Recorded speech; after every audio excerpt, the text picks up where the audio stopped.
Assalamualaikum warahmatullahi wabarakatuh. Perkenalkan, saya Dinda Putri Larasati Pulungan, kelas 12 MIA 3, ingin menjelaskan materi PPKN, yaitu pengaruh perkembangan iptek terhadap Indonesia. Hakikat iptek. Iptek merupakan pengetahuan tentang suatu bidang yang tersusun secara bersistem tentang kepandaian yang dapat diterapkan untuk menunjang dan memberi kenyamanan bagi kehidupan manusia.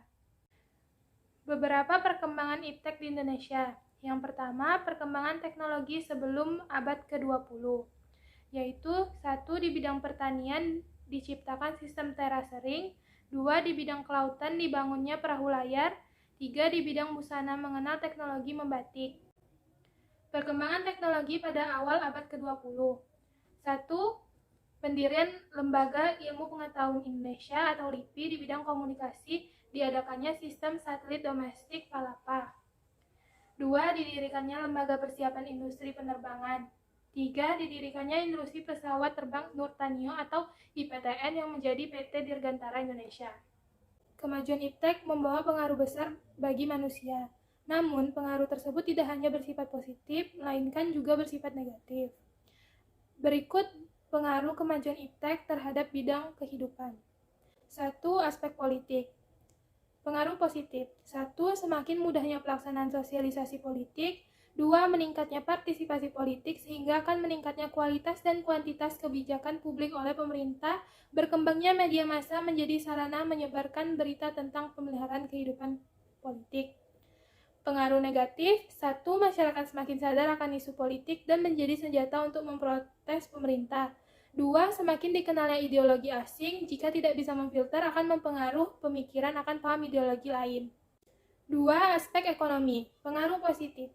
1. Bertambahnya investor asing yang menanamkan modal ke Indonesia. 2. Terbukanya pasar internasional bagi hasil produksi dalam negeri. 3. Meningkatnya kesempatan kerja. 4. Meningkatnya kesejahteraan masyarakat. 5. Menyediakan dana tambahan untuk pertumbuhan ekonomi. Pengaruh negatif. 1. Tergusurnya barang lokal. 2. Persaingan bebas yang menimbulkan kesenjangan ekonomi. Aspek sosial budaya. Pengaruh positif. 1. Memfasilitasi hubungan dengan negara lain. 2. Mencontoh tata nilai budaya positif yang berkembang di negara lain. Pengaruh negatif. 1. Gaya hidup konsumerisme. 2. Timbulnya gaya hidup hedonisme. 3. Munculnya gejala westernisasi. 4. Lunturnya toleransi, gotong royong, dan solidaritas. 5. Munculnya sifat-sifat individualistis. 6. Lunturnya nilai-nilai keagamaan. 4. Aspek hukum, pertahanan, dan keamanan. Pengaruh positif. 1. Menguatnya supremasi hukum. 2. Menguatnya regulasi hukum dan pembuatan peraturan perundang-undang yang memihak kepentingan rakyat banyak. 3. Menguatnya tuntunan terhadap tugas-tugas penegak hukum yang lebih profesional, transparan, dan dapat dipertanggungjawabkan.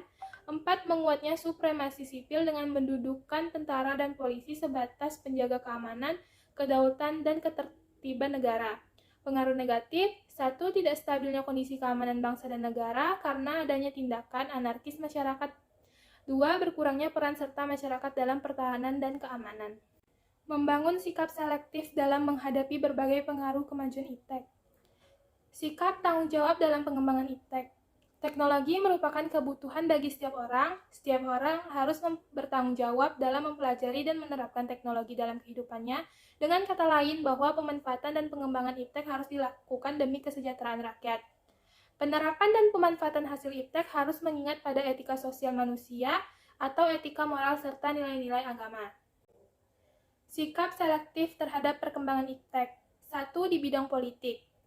Mengembangkan demokratisasi dalam segala bidang, mengaktifkan masyarakat sipil dalam arena politik, reformasi institusi politik agar dapat menjalankan fungsi dan perannya dengan baik dan benar, memperkuat kepercayaan rakyat dengan menegakkan pemerintah yang bersih dan kredibel, menegakkan supremasi hukum, memperkuat posisi Indonesia di kancah politik internasional.